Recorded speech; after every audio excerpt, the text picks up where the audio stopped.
Այս պահին մայրաքաղաք Երևանի երկնքով հանրապետության հրապարակի վրայով անցնում է զինված ուժերի ավիացիան։ Զորատեսակի գլխավոր առաքելությունն օդային եւ ցամաքային տարածքների պաշտպանությունն է, մարտերի վարումն ու թիրախների ճշգրիտ խոցումը։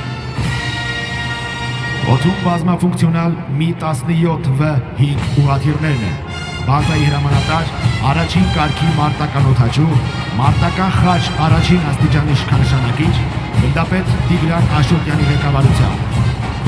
Երկնքի անվիճելի արքան ապահովում է օդային վերահսկողությունը, կատարելապես համադրելով գերարագ մանևրությունն ու ծանր սպառազինության ուժը։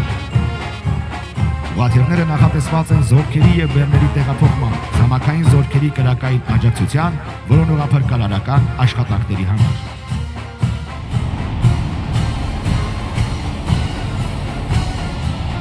Օդում են Su-30SM բազմաֆունկցիոնալ գերձայնային կործանի ճգնաթիռները։ Ավիացիայի պետ մարտական ծառայության մեդալակիր գեներալ-մայոր Հովհաննես Վարդանյանի գլխավորությամբ համադրված են փոքր եւ միջին հեռավորության օդ, միջին հեռավորության օդ ռադիոլոկացիոն դասի ավիացիոն հրթիռներով, հեռավար ու միջին հեռավորության ավիացիոն կառավարվող Սավառնով ռումբերով։ Նրանց են հաջորդում Su-25 գրոհային ինքնաթիռները, բազայի հրամանատար